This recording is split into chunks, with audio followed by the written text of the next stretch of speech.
Yo, what's good, guys? It's Mr. Scopey here. New month, new video. You know the drill. If you don't know, now you know. I be doing the good, bad, and mid bookings reviews for WWE's main roster shows, SmackDown and Raw. So yeah. Also, if you can hear a train in the background, please ignore that because I've been trying to record for the past 3 nights, and the train has been here each night making noise. So I do apologize if that bothers you, but maybe you won't hear it. Anyways, it has been quite the month for July, and I would like to start off with the bad booking this time. Starting off with the SmackDown brand, I gotta give bad booking to Ron Killings, unfortunately, because it just seems like they fired him a couple months ago, or maybe it was last month in June, excuse me, and then they rehired him, and he's no longer our truth. He's Ron Killings. He's more serious. He's not the happy-go-lucky, funny guy making everyone break character. He's trying to kick some ass. It feels like they just kind of forgot about him. Like he did that one thing with John Cena, and then that transitioned into a CM Punk feud. And I don't know, man. I mean, he kind of did some stuff with Aleister Black, I guess, and yeah, he won that match, surprise roll up, most devastating move in all sports entertainment, and hasn't been seen or heard from since, I guess. So I don't know. I don't know, man. I don't know. I I really don't know. What are we doing with Ron Killings? WWE, come on. I know there's a lot of pressing things at the forefront, but come on, man. Come on. I don't know. I thought we were gonna build up Ron Killings, like he's supposed to be more serious and stuff like that. So let's keep the Is there any momentum going? Should I even say that? Like, keep the momentum going. I don't know, man. Anyways, moving on. Hope for better things for Ron Killings because he truly is a unique talent, especially in this generation, with how good he looks at his age and how good he can move at his age. Anyways, again, moving on to the Red Brand Monday Night Raw. There's actually no bad bookings for Monday Night Raw, in my opinion, for the month of July. So yeah, just couldn't find anything. Nothing inherently was bad to me. Everything's been solid or kind of, all right. That being said, moving to the mid bookings category for Monday Night Raw, it's gonna be my boy Karrion Cross, because unfortunately, even though in June he did get like some more TV time, some screen time as he deserved, and he actually got some matches for once that weren't just one-offs, and they were matches that were centered around him and his storyline. It's mid because in July, he was. I thought he was going somewhere, and I was like, oh, maybe he's gonna be in good booking or honorable mention again. Eh, it's not bad, but I don't know. Like, what? I don't know, man. What's the real direction here? He said there was a promo towards the end of July, I believe. Cross was talking about even if he loses to Sammy at SummerSlam, he's still gonna go after Sammy, and I was like, okay, um, all right. The payoff better be good. Is all I'm saying. But it's not good. It's not bad. It's mid. That's why he's there. Not because it's black. I mean, it is black, but it's not trash. Okay. So we'll see what happens. Hopefully things kick up for my boy Karrion Cross in August. We'll see. We'll see. We'll see. I do love his work. He's very unique, and he has been fantasy booked to be a RIP before he died. He was fantasy booked to be a opponent of Bray Wyatt. Have like a nice feud with him because they're very similar, but also like different in their own ways. Cross has this influence, and it's an ongoing story.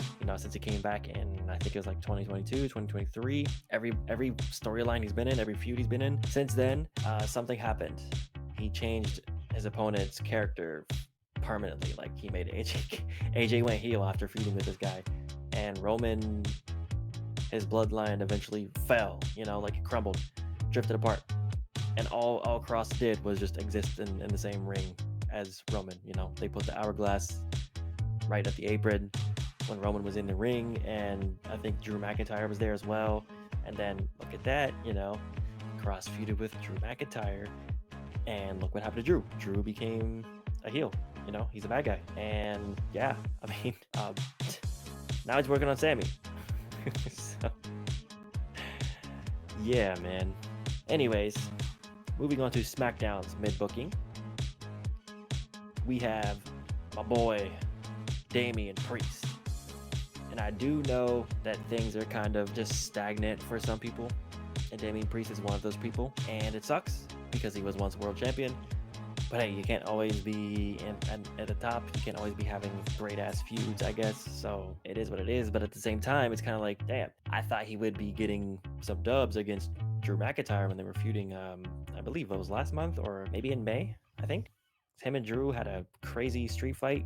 Before that, they had another match or whatever.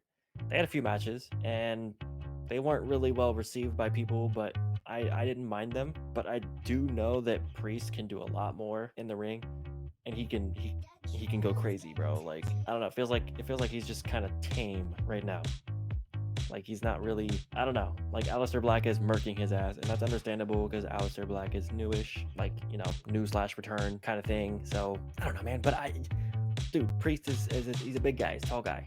And if you watched his match with Finn Balor when they teamed up against Sammy and Kevin Owens, like last year or something, for the tag titles, bro, they killed each other, man. Like, they went crazy. That's the Priest I want, That's the Priest I want to see in these feuds, man, especially with Aleister Black. Like, come on, Priest.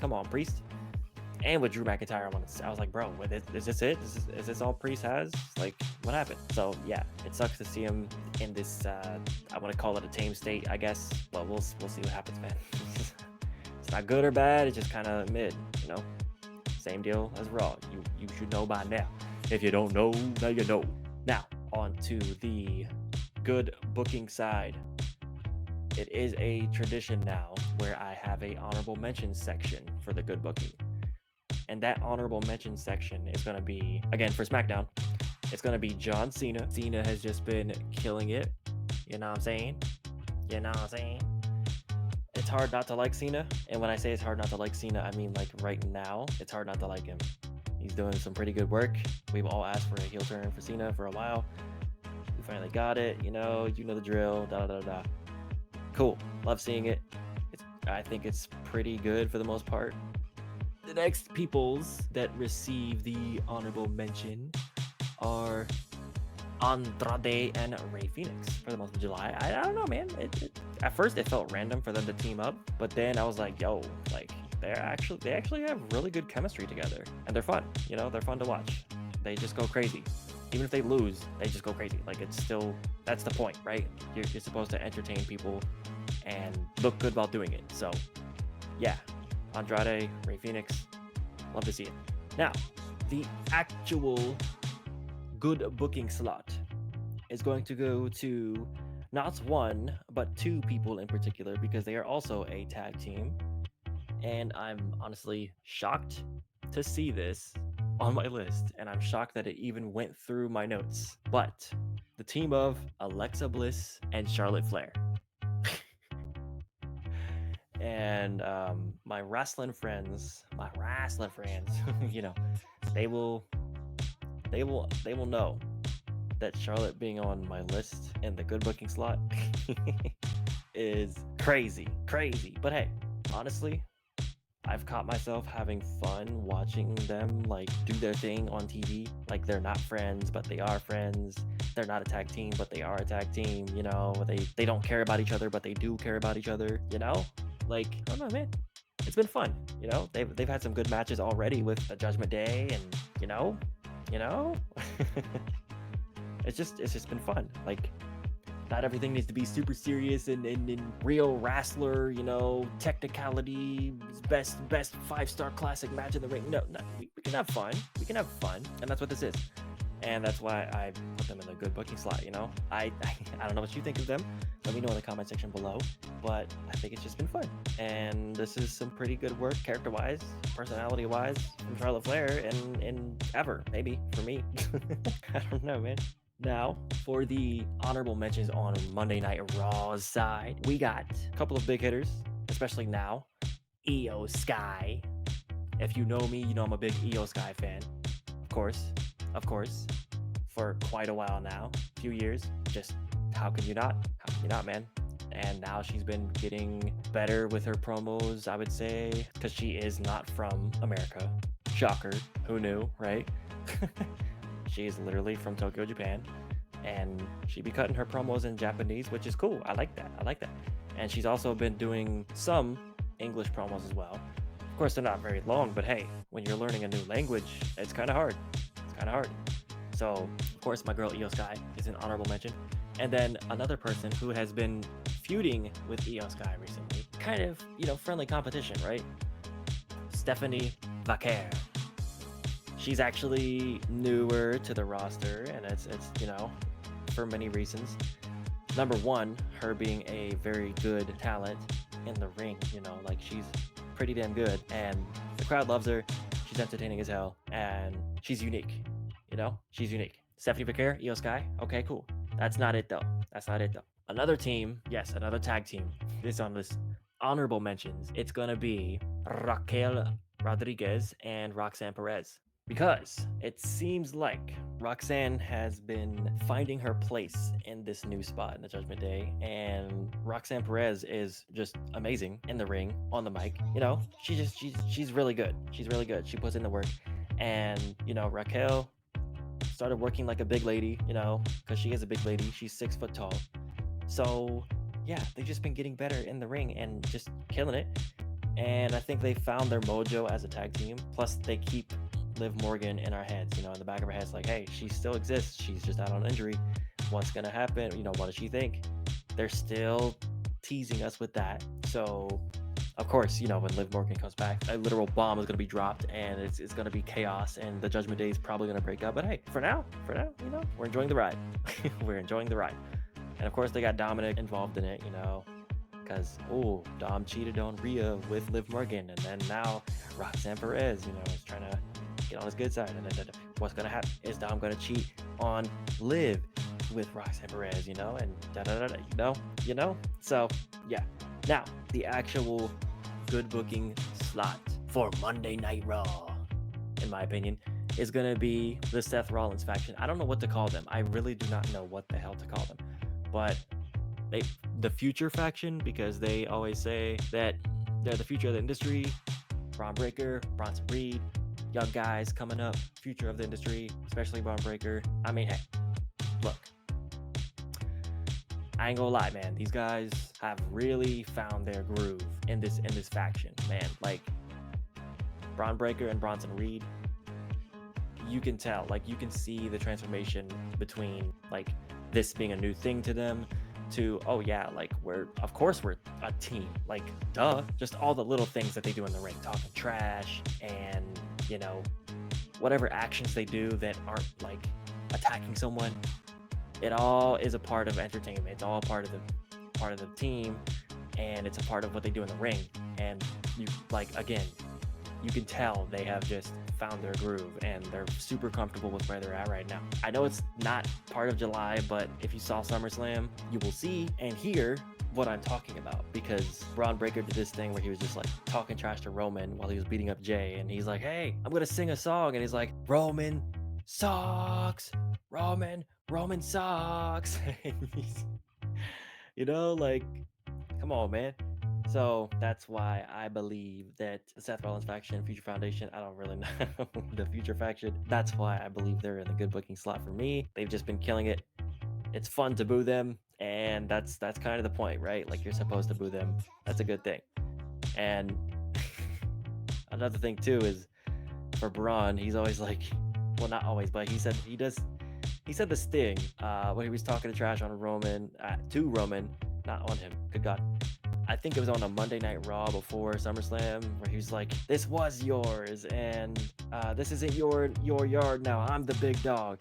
All these people in here, they're not part of your tribe or something like that. And he's like, these are all dogs now. They're barking for me. And he basically ripped off Roman's promo from like a few years ago. He's like, that cameraman, that's my cameraman. these people are my dogs or something like that. I was like, this guy, man, this guy. So yeah. Anyways, that's gonna be it for this video.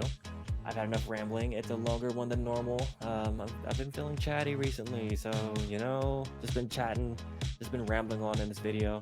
You're probably annoyed of it, and I don't know. You probably want to click off the video if you haven't already. So maybe not. Maybe you're here and you're enjoying the ride. Either way, hope you had a good day.